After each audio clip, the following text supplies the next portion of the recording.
Our government is a government of laws, not a government of men. And what that means is that we govern ourselves based on a constitutional system and based on the rule of law. But yet we've seen across this country over the last few years individual prosecutors take it upon themselves to determine which laws they like and will enforce and which laws they don't like and then don't enforce. And the results of this in cities like Los Angeles and San Francisco have been catastrophic. You could go in San Francisco and steal a certain amount of merchandise, and you just would, by definition, not be prosecuted. That has undermined public safety. It has really hurt these communities and has been devastating to the rule of law. So as I saw that happening across the country earlier this year, I asked my staff in my office to look around the state of Florida and to make sure that that was not going to happen here, where you would have individual prosecutors nullify laws that were enacted by the people's representatives. They spoke with law enforcement throughout the state, they spoke with line prosecutors throughout the state, and it all came back to this area here at the 13th Judicial Circuit in Hillsborough County.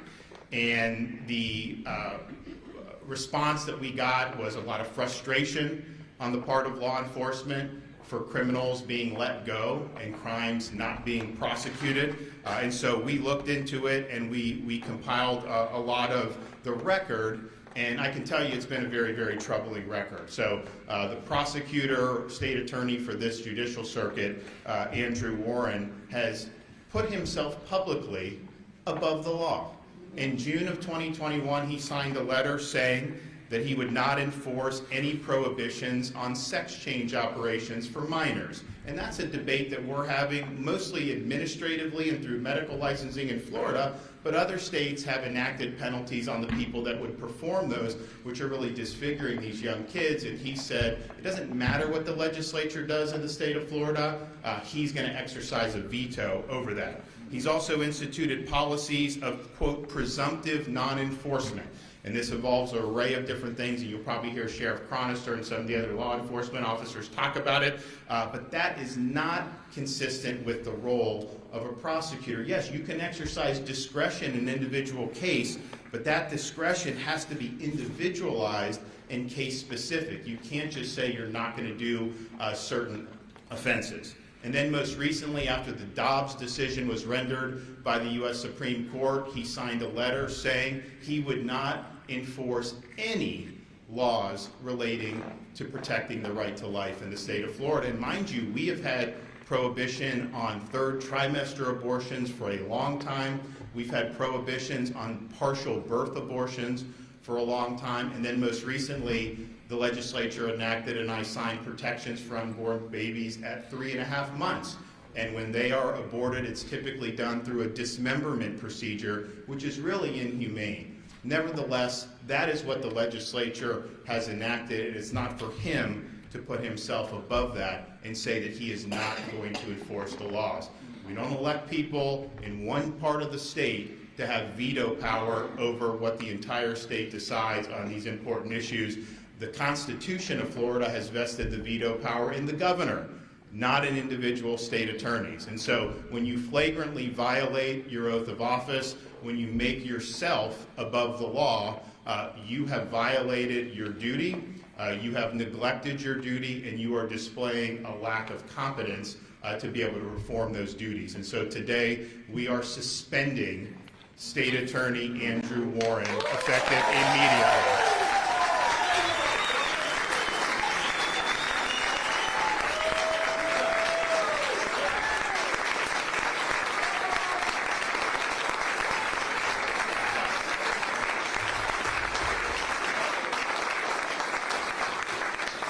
We are not going to allow this pathogen that's been around the country of ignoring the law. We are not going to let that get a foothold here in the state of Florida.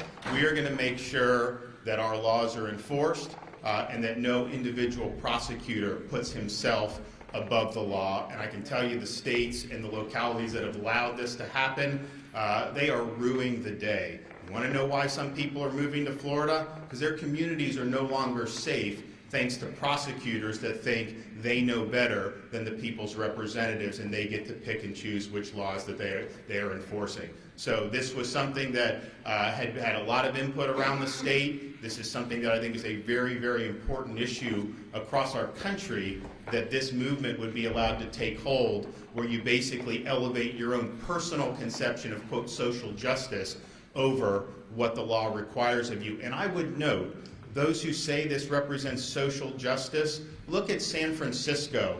They had to recall this prosecutor who was put in, funded by people like George Soros, saying he's not going to prosecute. They did the recall election. He was recalled, even in a very liberal jurisdiction, but the places that voted to keep him were the affluent communities who are not bearing the brunt of the policies. The places that voted to recall him were the working class communities, because they bear the burden of ignorance and refusal to enforce the law.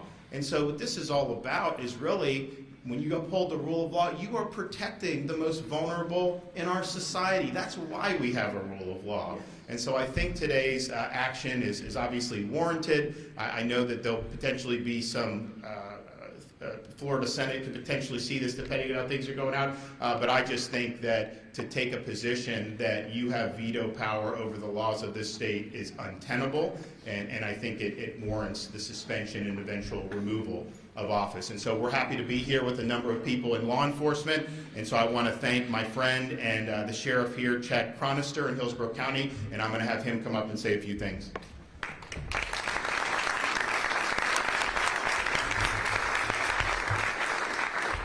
Thank you, Governor. We are extremely grateful the state of Florida and all of law enforcement have you.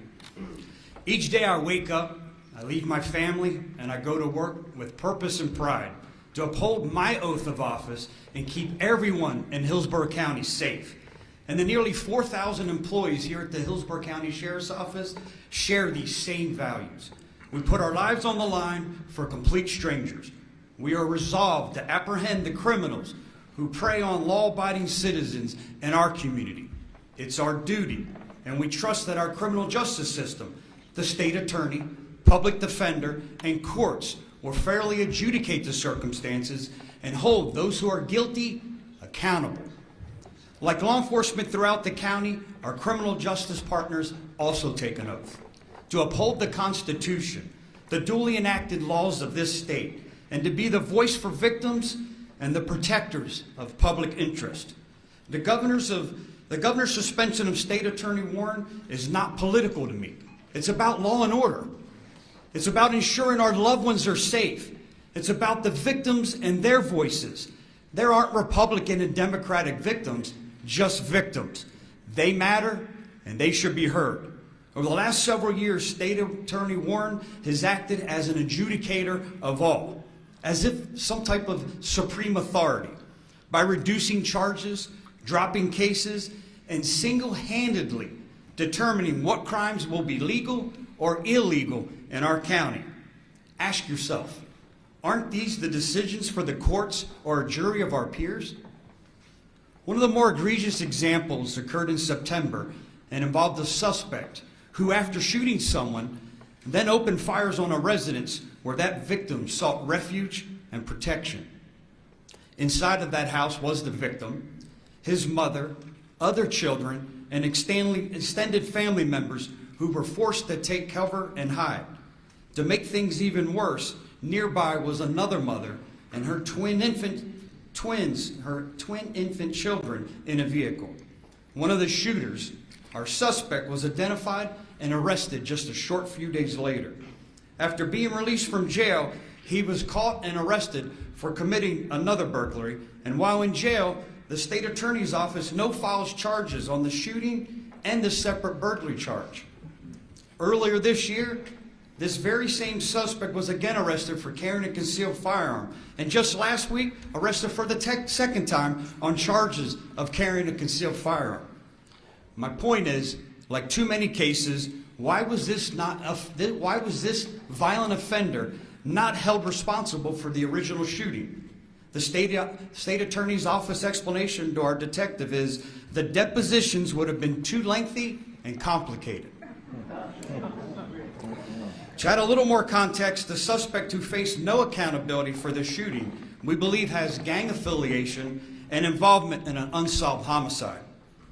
One of the victims in this case, the mother, is extremely angry and frustrated with State Attorney Warren, feeling as though her status as a victim doesn't matter and the State Attorney simply does not care. The victim wanted to be here today to tell her story herself, but has to work in order to provide for her family.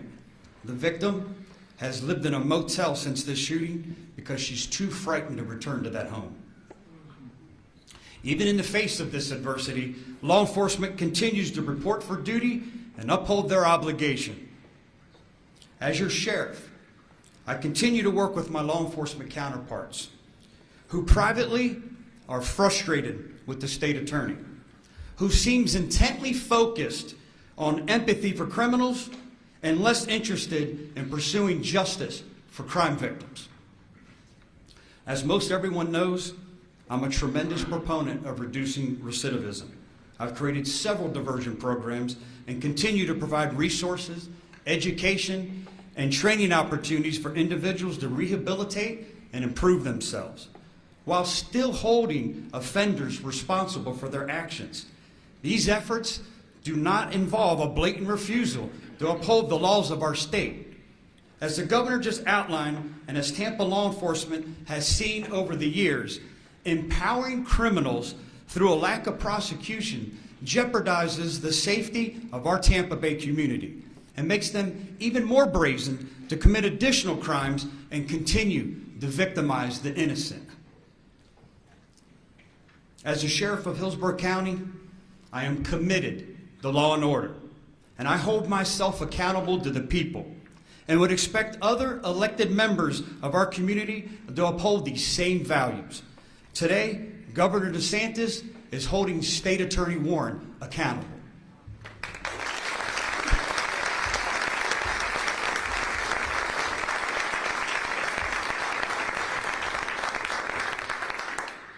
Okay, another one of our great sheriffs that many of you know, Polk County Sheriff Grady Judd.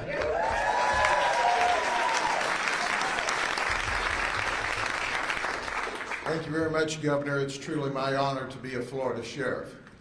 And I can tell you I've done this job my entire adult life. I remember, Governor, when the felons owned Florida. It was in the 70s and 80s. I remember that well. I was one of the cops on the street when we couldn't keep the felons locked up. We couldn't keep the criminals locked up, and they preyed on the community. And Governor, they didn't prey on the ones behind the gated communities in the $1 million and $500,000 homes. They preyed on what I call the real working people. And then a magic thing happened. We changed the laws. We decided to hold them accountable. And Governor, it was a Democrat governor that signed the legislation that started us down the path originally to make a positive difference. Now I look around the country today. I've seen a few things. I was recently the president of the Major County Sheriffs of America. I talked to and counseled with the sheriffs from the largest jurisdictions in the entire nation, to include the Los Angeles Sheriff's Office. In fact, the sheriff there was my vice president of the association at one time. And you know what they tell me? They tell me we got a dumpster fire going on in this nation. And you know who's getting burned by this dumpster fire? The working people. You know, it's not safe for people to walk the streets. The homeless aren't being looked out for. The mentally ill aren't being looked out for, and it's by the major people. Now, Governor, I know you'd be disappointed if you didn't see some cards. So let me give you a snapshot of the people that join Prosecutor Warren in not enforcing the law. We just want to enforce the law. It's the prosecutor in New Orleans. Per capita, it's the highest murder rate in the United States. You're going to see a common theme here in a minute. San Francisco, where businesses are closing, where they threw the prosecutor out because they weren't holding criminals accountable. Chicago, I think that speaks for itself. Los Angeles, where the sheriff told me I've got 60,000 homeless. We have criminals running wild. We have innocent people being victimized. And who's responsible there? The prosecutor, the chief prosecutor who's allowing it to occur. He has the law, he has the tools. Baltimore, Maryland. But that's not all. Then there's one of our favorite places, Portland, Oregon. You can set up a chop zone there and just not let the cops come in. You know how long there'd be a chop zone in Polk County? As long as it takes me to drive back there from here. New York, where they're not holding people accountable. Seattle, Washington, and Washington, D.C. So what's the commonality here? Just go look for yourself. Look at the data. The murders are up. Innocent people are being murdered where prosecutors don't do their job. My friend Chad Cronister just gave you an example. We don't have time to stand here all day. But listen, Prosecutor Warren, like the rest of us who ran for public office, we asked for your precious vote in order to enforce the law and do what was right. Then we took an oath to tell the truth, to uphold the Constitution, and to support the laws in the government. And we do that. And we're led by the greatest governor in the United States of America.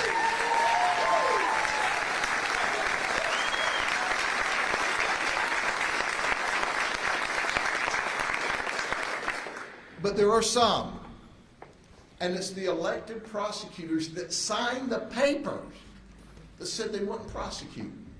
Not we'll evaluate it case by case. We won't prosecute. You know, they're not God.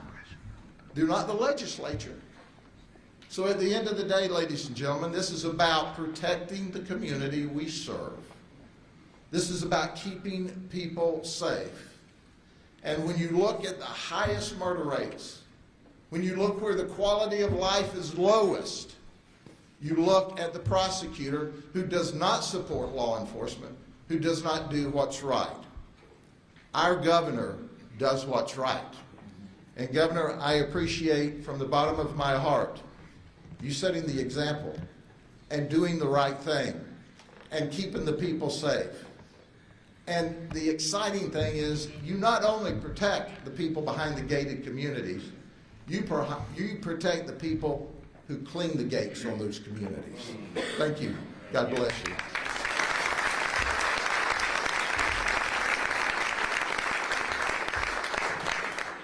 And now with the unenviable task of following Grady is Chris Nacco from Pasco County.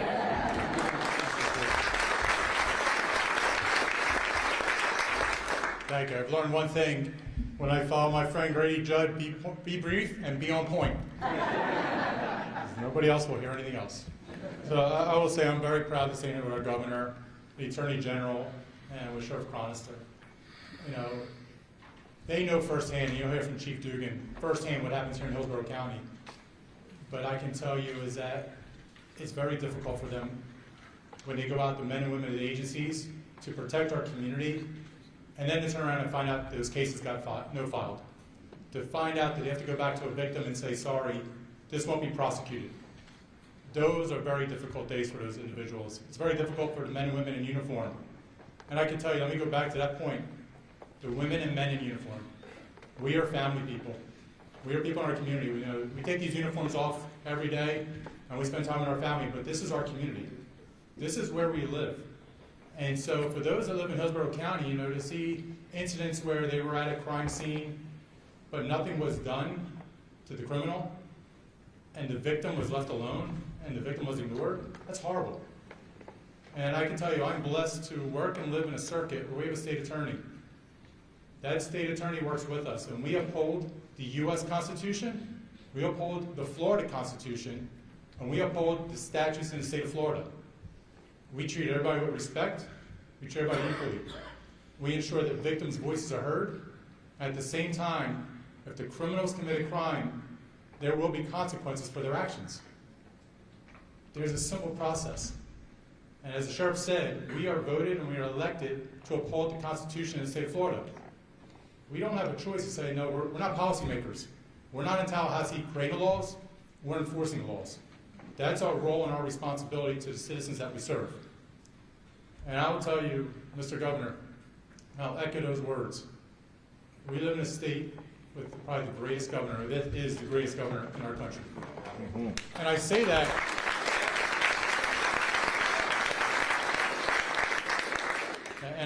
because I'm not a native Floridian. I moved down myself, but I have buddies that I went to high school with. They're in law enforcement up in other states, and they will tell me how difficult it is for them.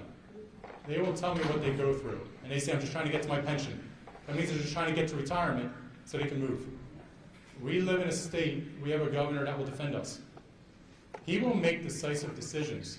It's not just about today, but when schools need to be open, he kept the schools open. When you need to keep Florida moving, businesses growing, businesses were growing. That is a direct impact on the public safety, because when people have opportunities to grow and jobs are created, that means people want to move to Florida. And that is the best statistic we can say about our state. People are moving here every day. They are moving here because of the decisions our governor is making. Governor DeSantis is leading our state. He is making those decisions that are tough, but they're decisive, and they're making Florida better every day. Thank you, Governor, for doing that.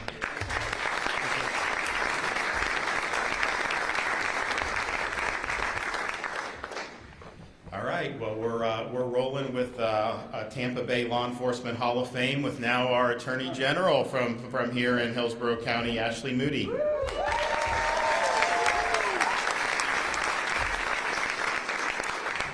You know, I know the governor appreciates everyone being here today, and I know the folks behind me that wake up every day and put on a gun and a badge and a bulletproof vest appreciate this strong leadership.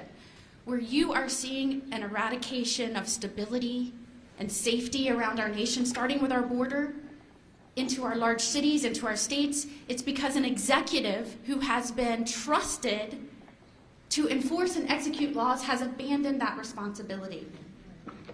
When you see record overdoses, record crime, it is because an executive does not care enough to stand strong and do his or her job. In our state, our top executive is Governor Ron DeSantis, and our Constitution requires that he ensure it is his duty.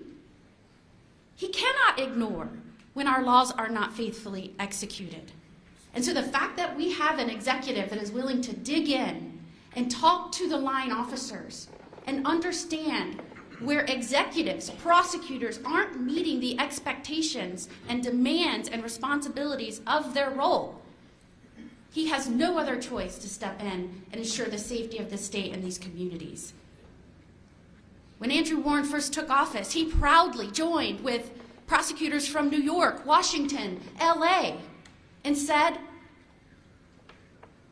I will not enforce and be tough on crime. Proudly, I will not be tough on crime. And thereafter, we saw repeatedly his refusal, his outright statements. I will not enforce this law. I will not enforce that law. I will not do this. Let me tell you who makes the laws and decides what's criminal. It's you. It's the people of this state, through their elected representatives. They decide what the laws should be for the protection of their communities and their families. An executive cannot come in and eradicate that, do away with that, ignore that, because that's what creates instability. That's what creates crime across this nation and within Florida. And when you see prosecutors out there that blame the victims or blame businesses for not having better security and not themselves for not putting criminals behind bars, when a prosecutor puts crime above law and order, you're gonna have a problem. Law enforcement knows that. They deal with it every day.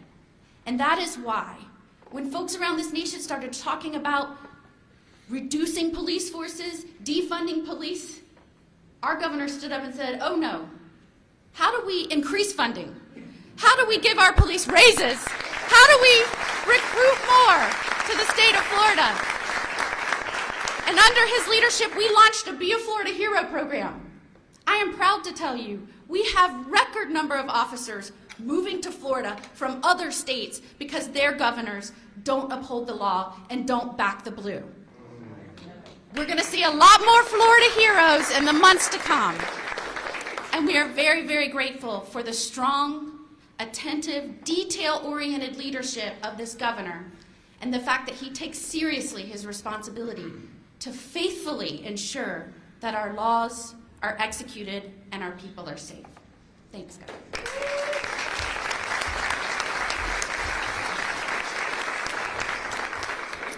Okay, former chief of police here in Tampa, Brian Dugan. Thank you. When it comes to Sheriff Chronister, Sheriff Judd, Naco, and our good governor, clearly I drew the short straw when it came to good looks and hair. But thank you for having me here. Governor, it's a bittersweet day, quite frankly. We should not be here. We should have had someone who did their job. The governor should not have had to come to Hillsborough County and clean up our mess. And that's really what it comes down to.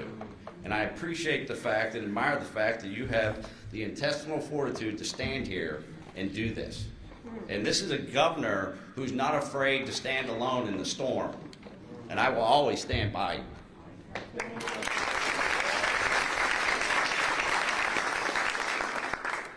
So there's probably no one more in the room that's more frustrated with Andrew Warren than me and Sheriff Chronister. And he spoke.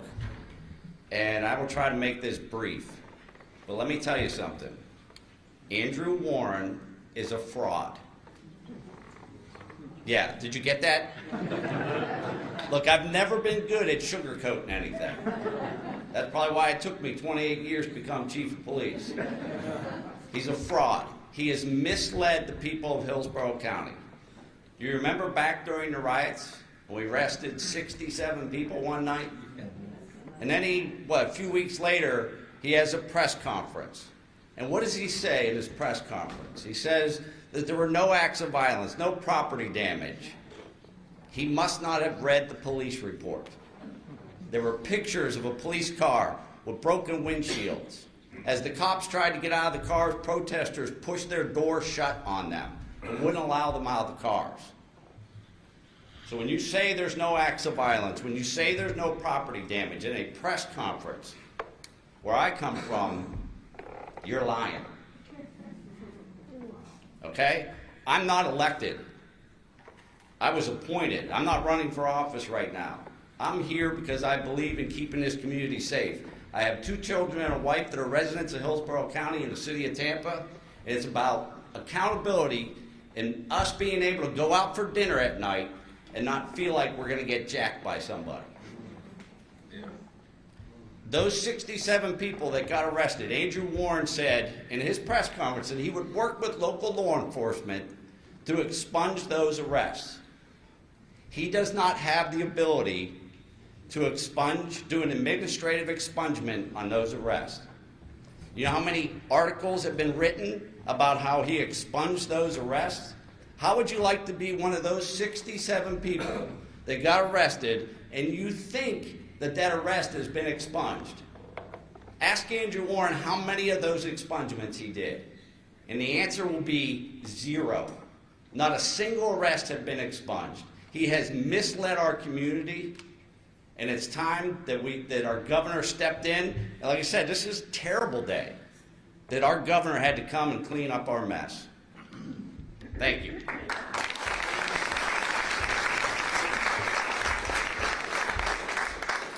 Okay, now we have Representative Mike Beltran from the Florida House.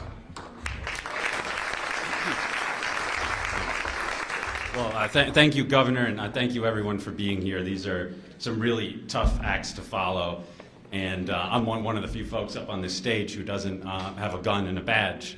And so, certainly, first of all, thanks to our law enforcement. But what I do have, I got a suit, I got a tie, and I got a rule book. And in that rule book is the Constitution.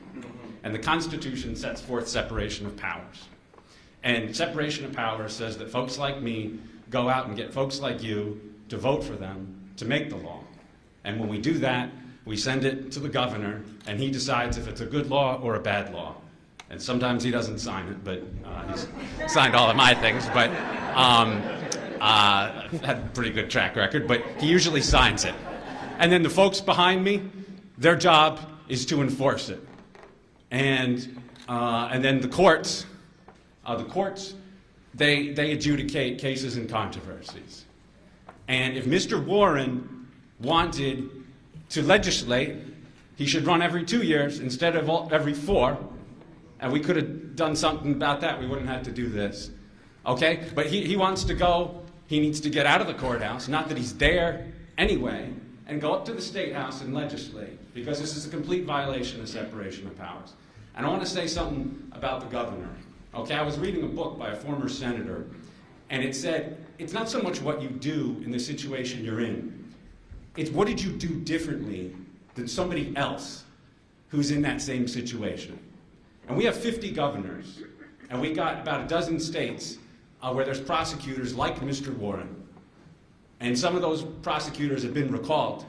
But we haven't, this is the first governor that stood up and said enough is enough. Okay?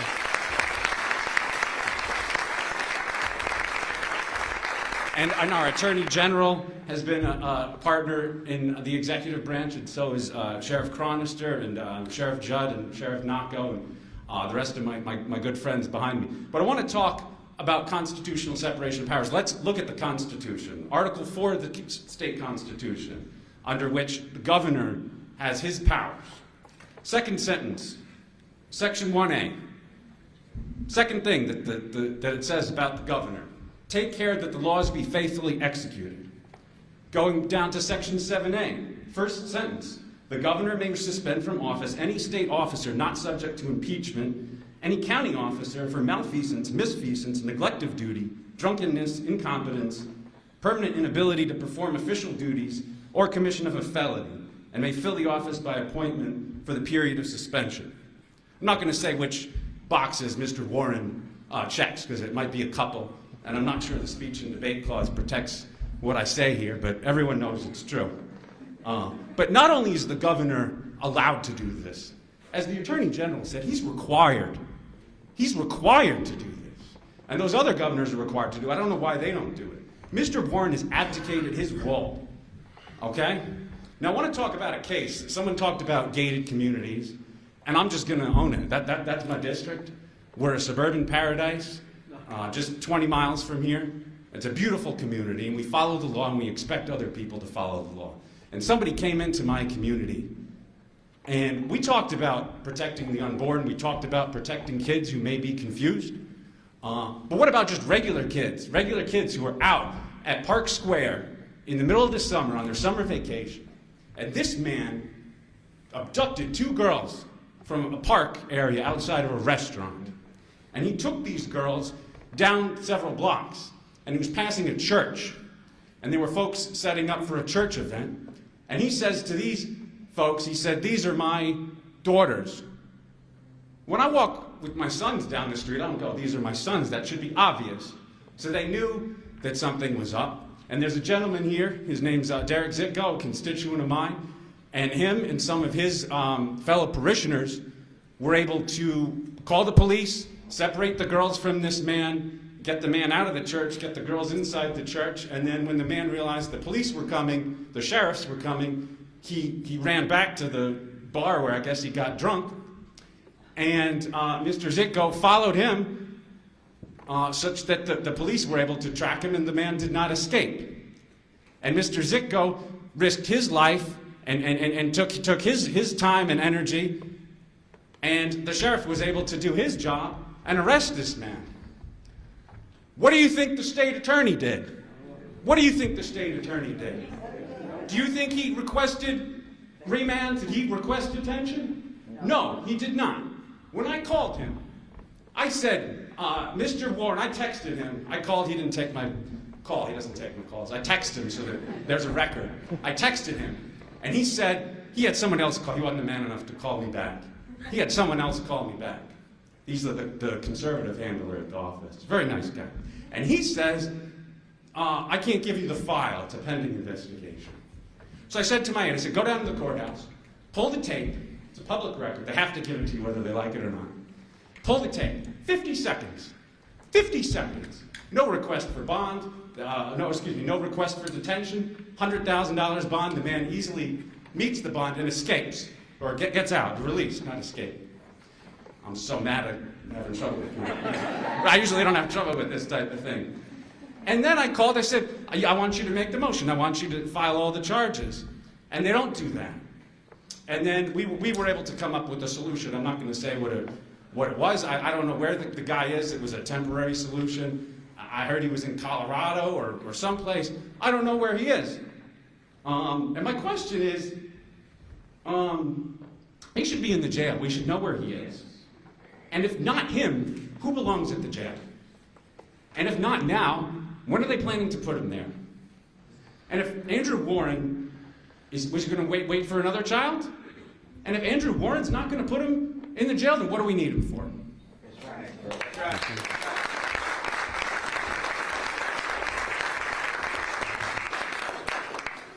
So I want to thank everybody for coming in and providing some insight. Obviously, when you do a suspension, that's part of it, but then you also have to name a replacement. And so I'm happy to be able to do that today. And she's here with us, and it's Judge Susan Lopez, who currently serves as a county judge here in Hillsborough County and has extensive experience as a prosecutor. And she has deep ties to this community. She did serve 15 years in the office in the 13th Judicial Circuit, and I think she understands the role of the state attorney is to apply the law and enforce the law, not pick and choose which laws you like and which laws you don't like. Okay, Judge, come on up. All right.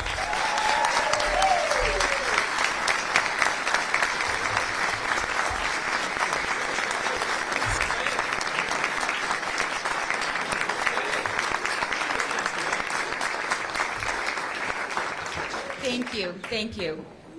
Good morning, and thank you for being here today. I want to first thank Governor DeSantis for placing his trust in me to execute the duties of State Attorney of the 13th Judicial Circuit. I was caught off guard a couple of days ago when I got the call from the governor.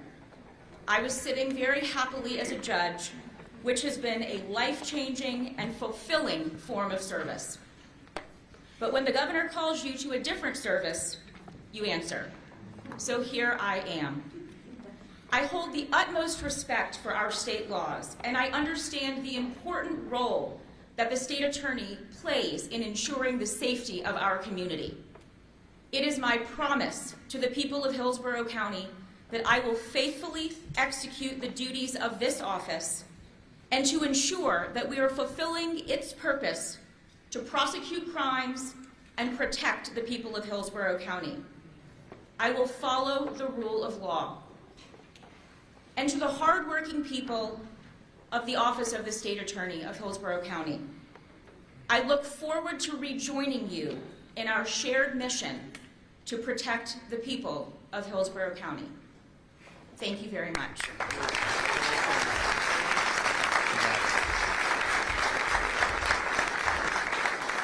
Congratulations. And so we're, I think it is true, you don't want to have to be here, but we really believe that this is a law and order state. We are not going to back down from that 1 inch. We are not going to allow locally elected people to veto what our state has decreed through our legislative process. And so this is important. We've seen how this has impacted communities all across the country in a very negative way. And at the end of the day, when you take an oath to support and defend the Constitution, you must take care that our laws are faithfully executed, and that will start happening in Hillsborough County beginning today. Okay. Are you going to ask on topic today? Okay. You've made your case. You have some powerful supporters behind you right now. But Andrew Warren was elected by the people of Hillsborough County not once but twice. So what do you say to people in the community who say that you're taking it for a vote away?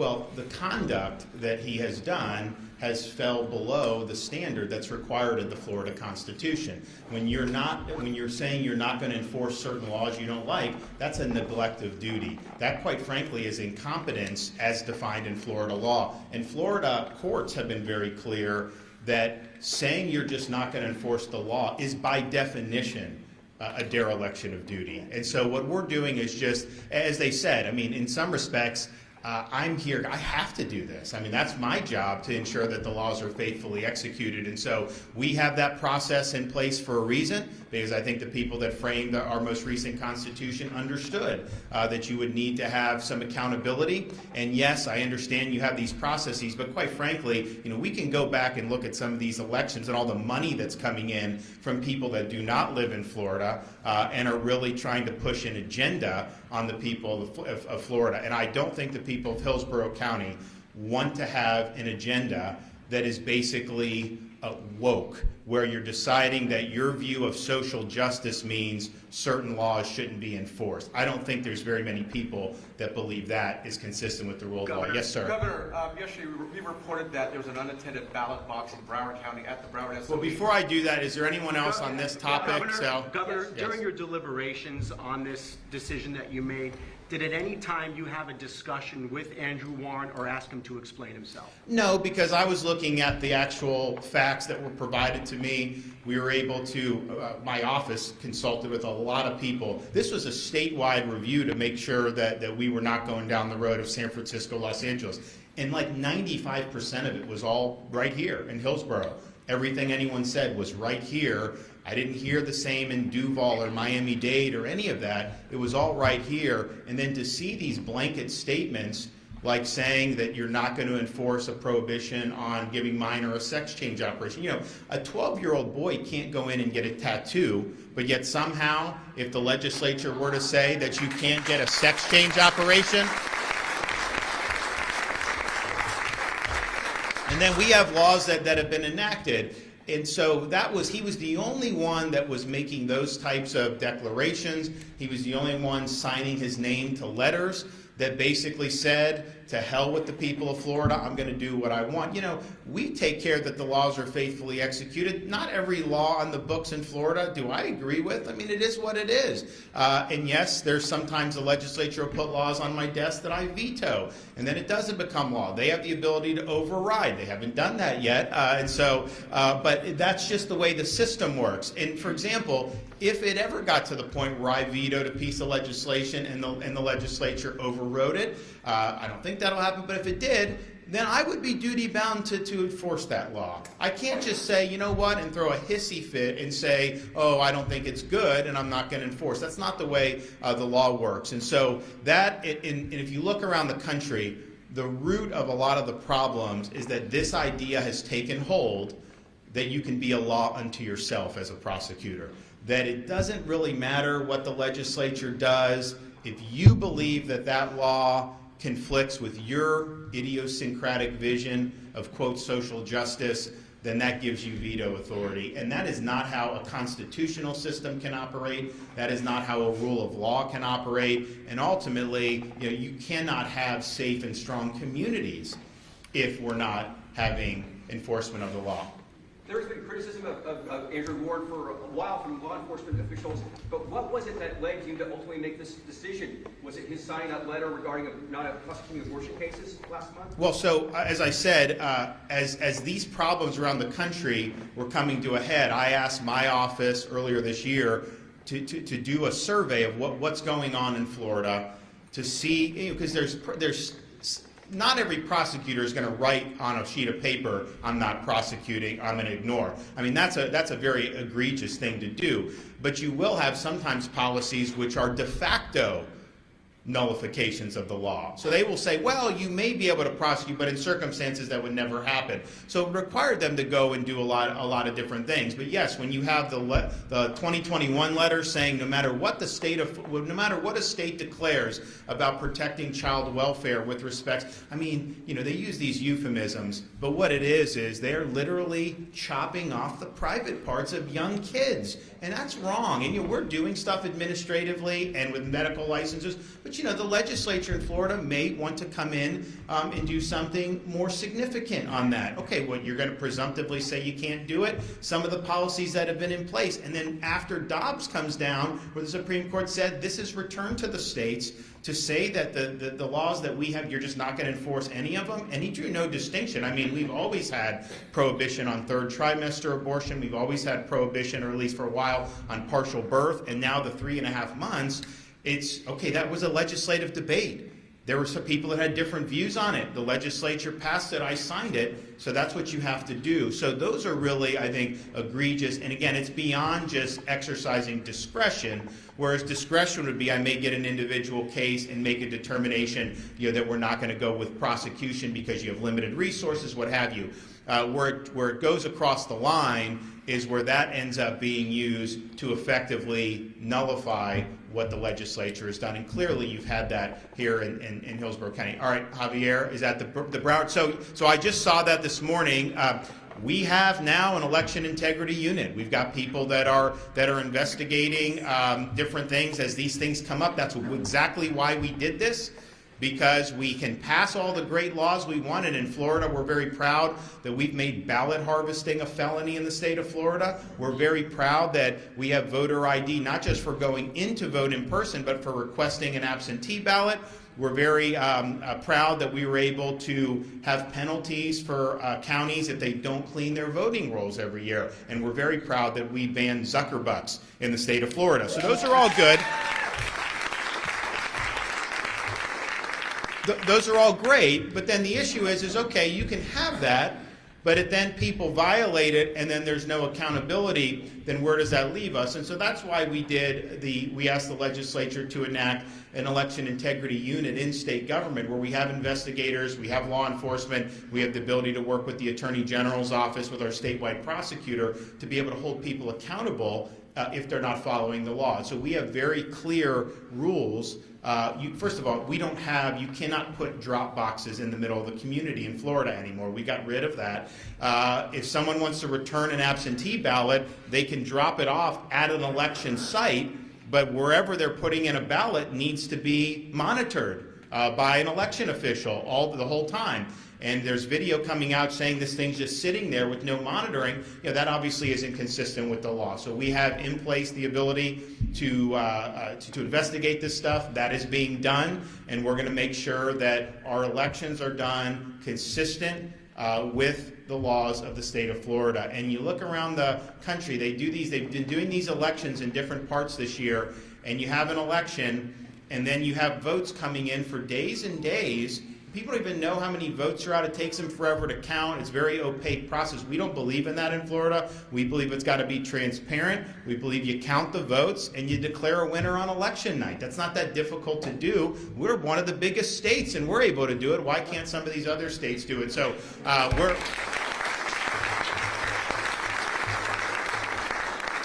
we're going to be, this is a very high priority to make sure that what we're doing, or what all the different 67 counties are doing, is following the law in the state of Florida. And honestly, it's not much different than the principle that brings us here today. I mean, yes, you can get elected to countywide office, but when you take office, you swear to uphold the laws and Constitution of the state of Florida. And so if you're not doing that, well, then that's something we need to have accountability and recourse for. So, okay, well, thanks, everybody. We appreciate seeing you.